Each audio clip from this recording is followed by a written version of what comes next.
And once again, now to all of you who are joining us online on YouTube and Facebook, we welcome you to our service on this very beautiful, lovely day, 10th of January, 2021.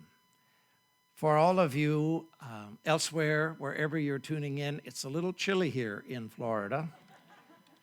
It's an unusual experience for me to see people wrapped up in sweaters and coats and heavier clothing, but we appreciate the opportunity. So we appreciate our brothers and sisters elsewhere who dress up this way all the time during this period of the year. So welcome to all. I have a blessing that I want to offer this morning for the new year. And today I want to ask you as a congregation, those who are present and those who are joining us from elsewhere in our state and our nation, let us keep our nation and the leadership of our nation in prayer. Let us move beyond fear and loss. Let us move beyond hurt and disappointment and anger to the place of healing and wholeness, rebalance, and in due course, compassion and love. Let us pray. Infinite source of all life, I come quietly, peacefully, humbly into this sacred space with deep gratitude. Today, I seek to be open at increasing levels of being to your imprint upon my mind, my heart, my very soul. Guide me, O infinite Spirit, with wisdom in my search for clear direction in the unfolding pages of 2021.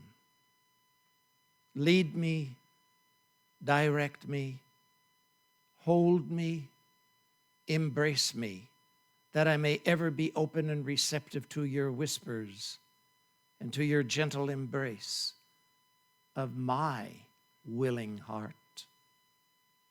I give thanks and trust in your unfailing presence above me, before me, and everywhere around me, always. So be it. And now, Carol, we welcome you. Thank you. If I Were Brave. Yes, I chose this song today to go along with our speaker's talk. Are you willing to give it up? Give it all up. And you've got to be brave oftentimes to do that.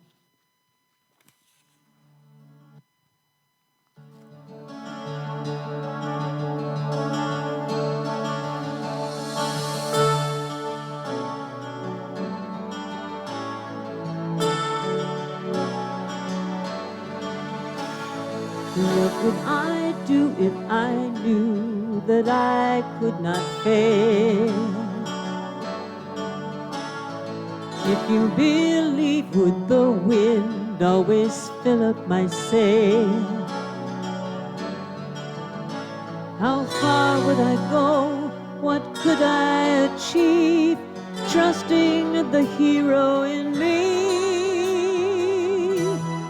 If I were brave, I'd walk the razor's edge, where fools and dreamers dare to tread, and never lose faith, even when losing my way.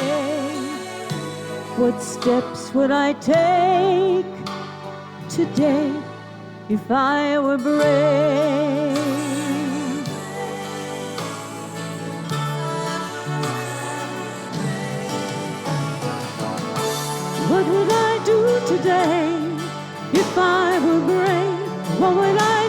today?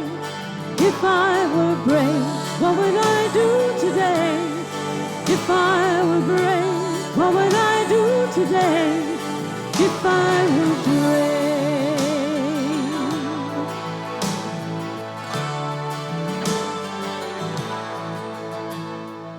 What if we're all meant to do what we secretly dream?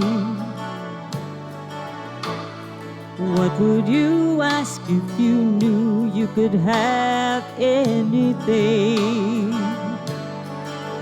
Like the mighty oak sleeps in the heart of a seed, are there miracles in you and me? If I were brave, I'd walk a razor's edge where fools and dreamers dare to tread, and never lose faith, even when losing my way. What steps would I take today if I were brave? Sing this part in your head or into your mask. This part coming up right here.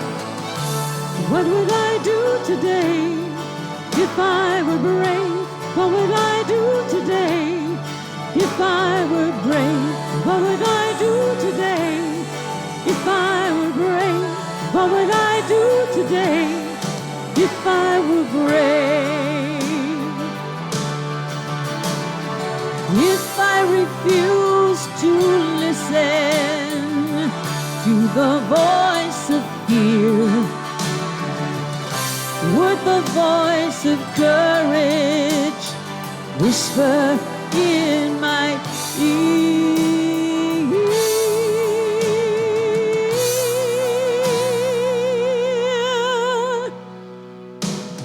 If I were brave, I'd walk the razor's edge where fools and dreamers dare to tread, and never lose faith, even when losing my way.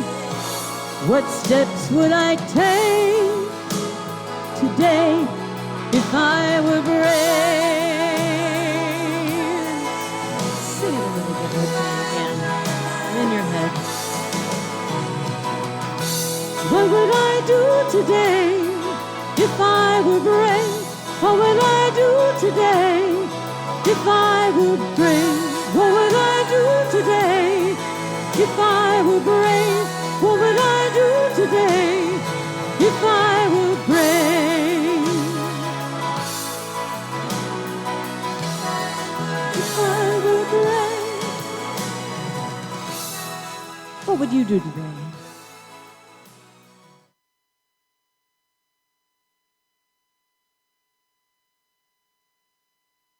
So much. Good morning and welcome, welcome, welcome. So happy to be here. I told Carmen I really look forward to sharing what Spirit gives to me to share. More than anything else, what I'm put here to do is to share the truth of what Spirit, the Holy Spirit, the Christ, wants us to know about who we really are. That's what I most enjoy sharing, whether it's with my partner and I, with friends, with strangers. That is what I most feel most completely fulfilled in doing. So thanks for giving me that opportunity to fulfill my purpose, to be only truly helpful. So the title of the talk, as Carol mentioned, is Are You Willing to Give It All Up? And when I used to hear that, when I used to go to church as a kid, I went a lot to church with my grandmother on my dad's side, to a Pentecostal church. And when I used to hear that, willing to give it all up, I got a little turned off as a kid. I was like, willing to give it all up. Because I was like offended at my personal identity of having to give my personhood up. And of course, to our ego, giving our personal identity up of the me-ness is an offense.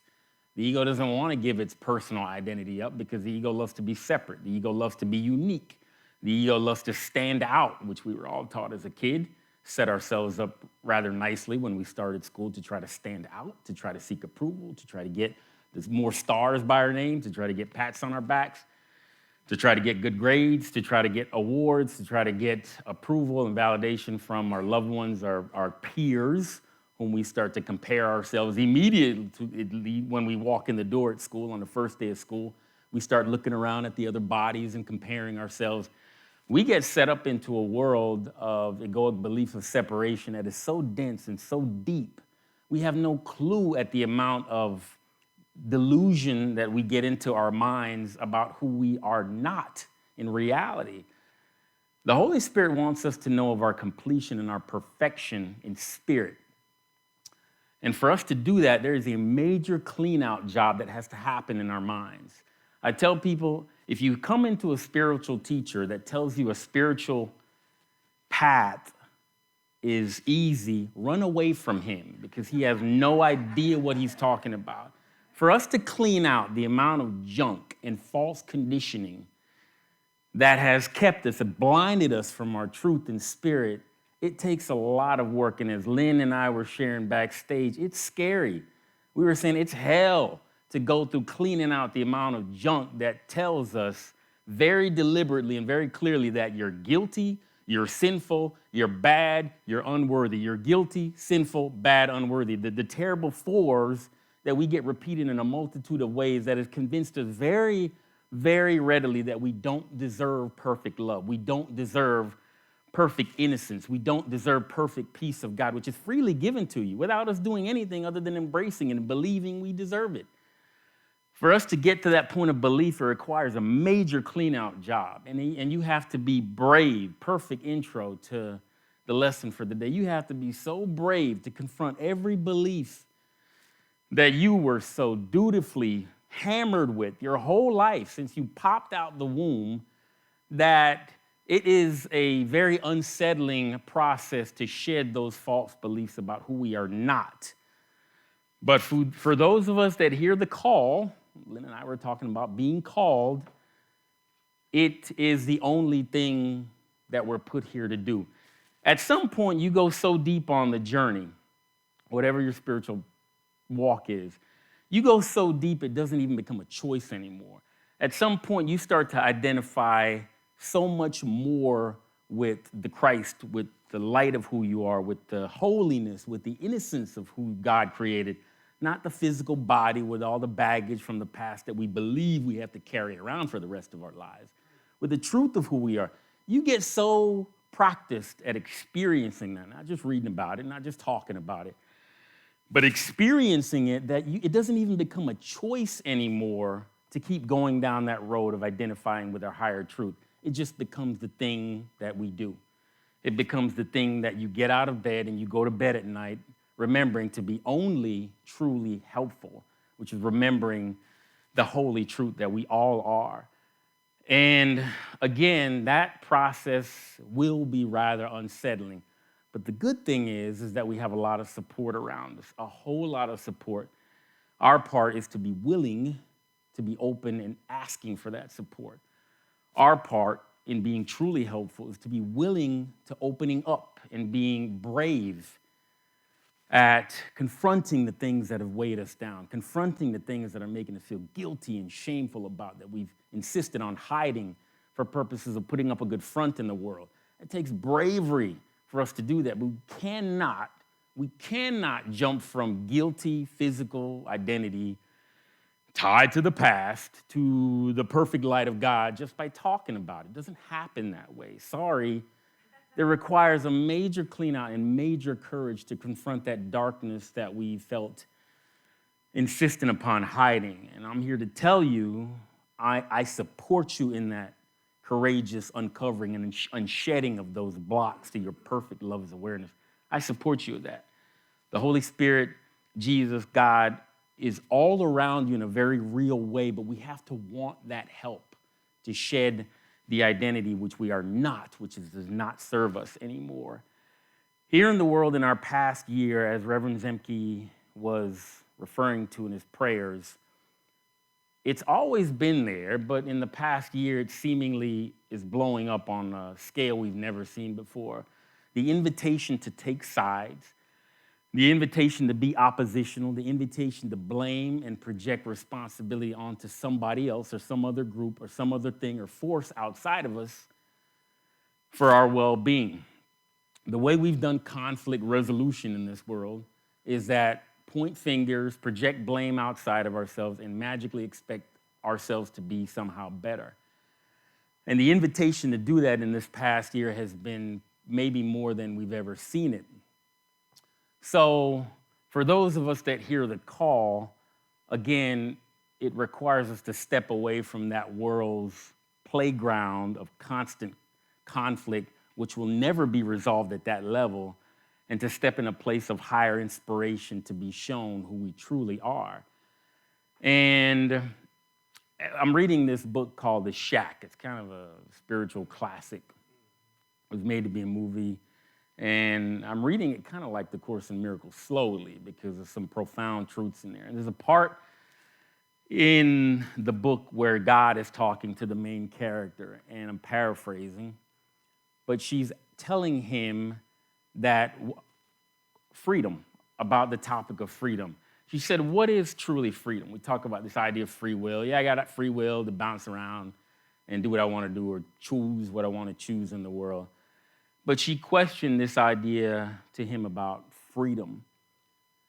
And she went over the multitude of ways that we get conditioned, from our DNA to our family conditioning and our social conditioning and our political conditioning, and all the different ways that we get conditioned. And I thought to myself, wow, if I was truly honest with myself, every belief that I've ever held in this world and every opinion that I've ever held, including spiritual beliefs, I've just repeated what I was told.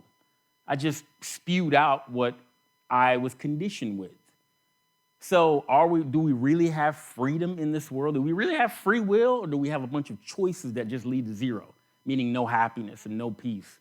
Do we have just choices, chocolate, vanilla, or do we really have the freedom to allow the only place that we can get freedom to come into our minds and hearts and allow us to break free of the chains of this egoic belief system that says that we're separate and our identities are grounded in our separation and our separate identities, and we need to do everything we need to do to survive in our separateness, which is what we've been conditioned in the world. Do we really have freedom in that? We can wave the flag, freedom, freedom.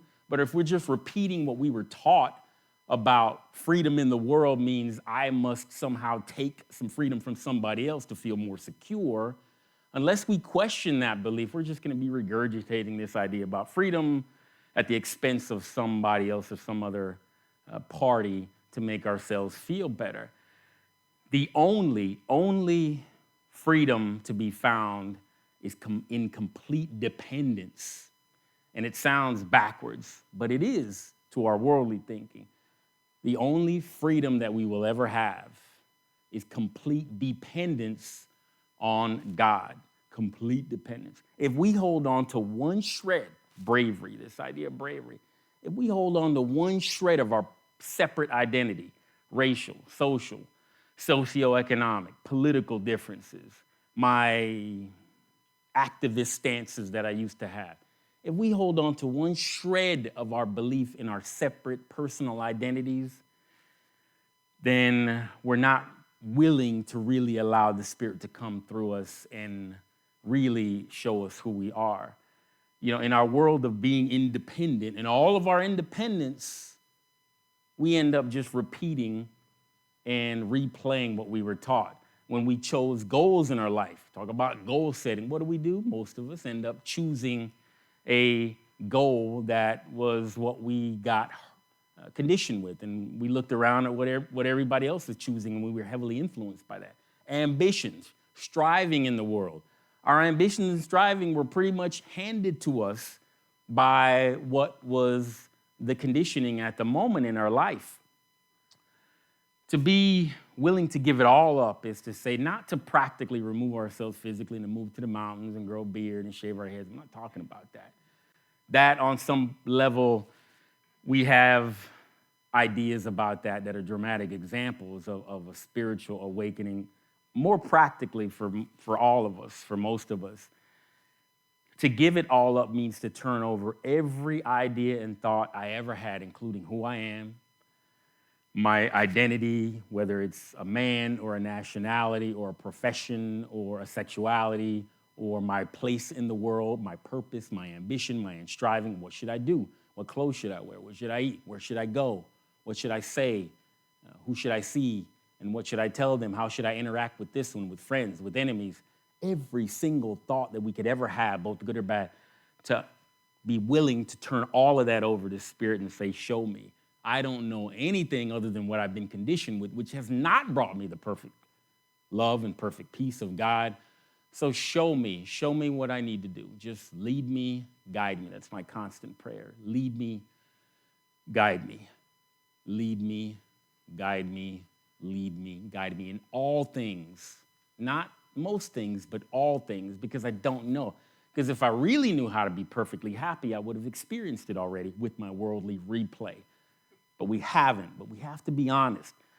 One of the things I love about the Course in Miracles, they speak so readily, maybe more than any other path that I've heard, about innocence and guilt.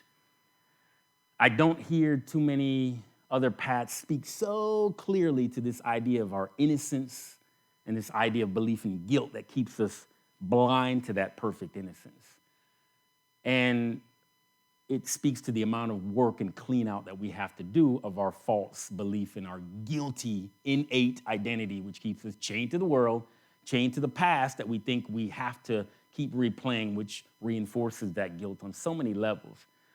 So bravery, courageousness to really shed that false belief, which has not served us, is what we all have in us, but we have to want to draw on that. It is not for the weak-hearted to be able to go into those dark areas and dark closets and admit an inventory with Spirit. Spirit, these are the things that I'm afraid of, deathly afraid of, whether it's mortality or something that I did in the past that I thought was so bad, whether it's a habit or an addiction that has control over me.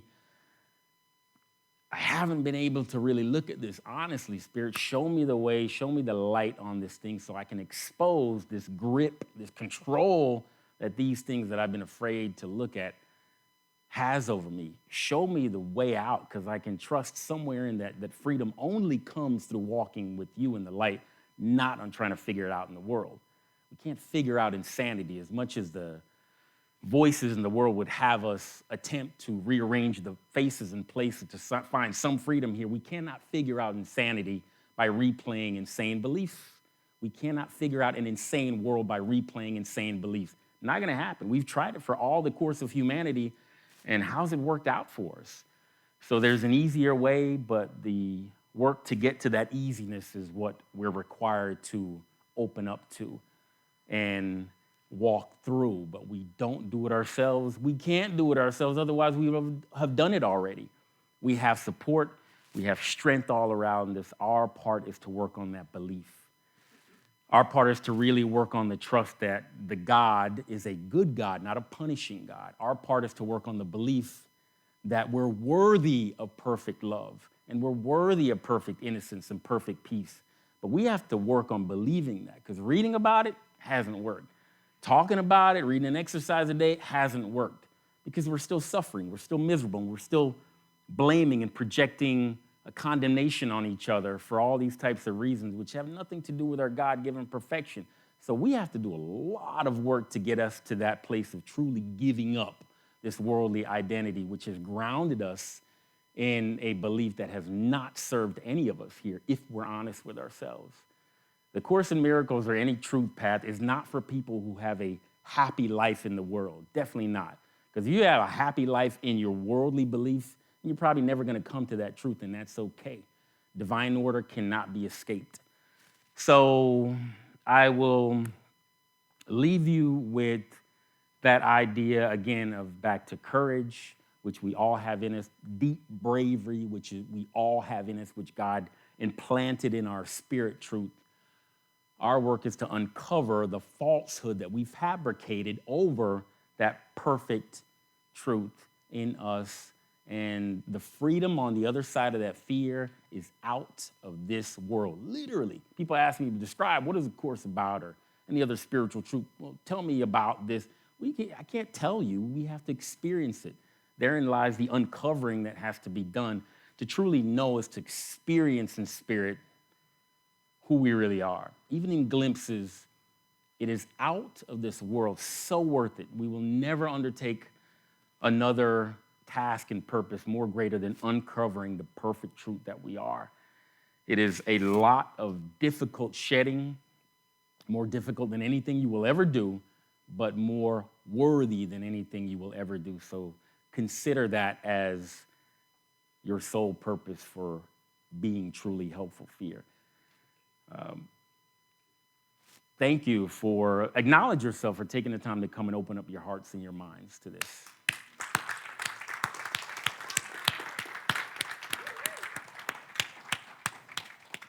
How about one more round of applause for Gonzalo? Ah, the children. Children? Nash? Sure.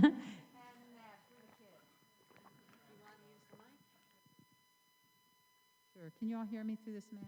Is that okay? Yeah. So today it was Nash and I. Nash is. Hello, hello. There we go. Yeah. So today, and Nash is our junior volunteer helper, which means that he's been coming long enough and steady enough. And one of the things you said to Andrew and I a while back, Nash, was that how much you enjoy seeing the younger kids come in. And so he actually is sort of a mentor in some ways. So today we talked about the chakras and the different centers, the sounds, the colors that go with it, and how we can actually use our chakra system as a way to line up with and shift things by bringing in, it's sort of I belong, I create, I express, or I am, this is what I believe. That's third chakra. I believe, I express. Do you remember here? I envision, I connect with Source. And so how do I do that? So that's what we did. Do you want to say anything? Would you show your... No, he doesn't want to show that either. We had a powerful conversation. Thank you, Nash.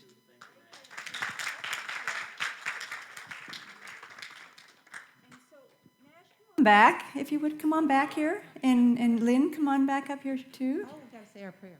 Yes, we're going to bless our children's church. So we're going to invite everyone to stand and take your Sunday program, and in there is a blessing that we like to share for the children's church. And so together, let's do so now.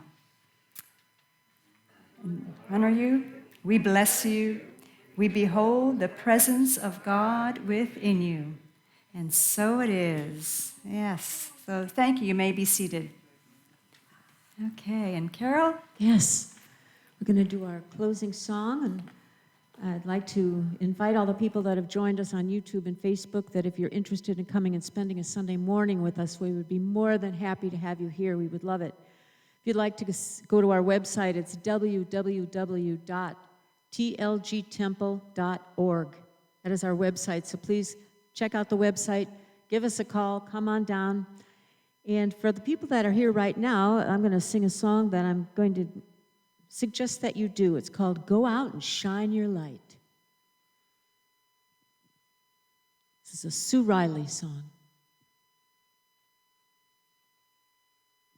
I'd also like to, there we go.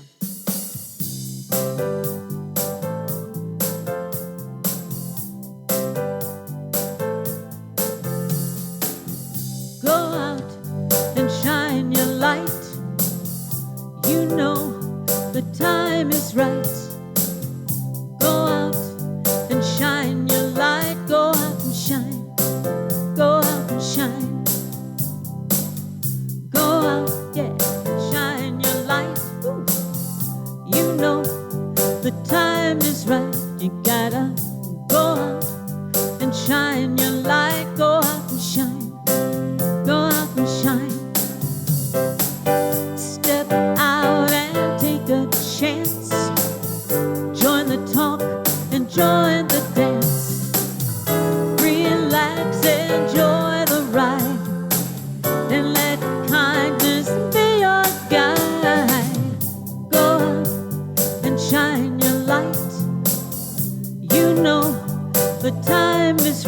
You gotta go out and shine your light. Go out and shine. Go out and shine.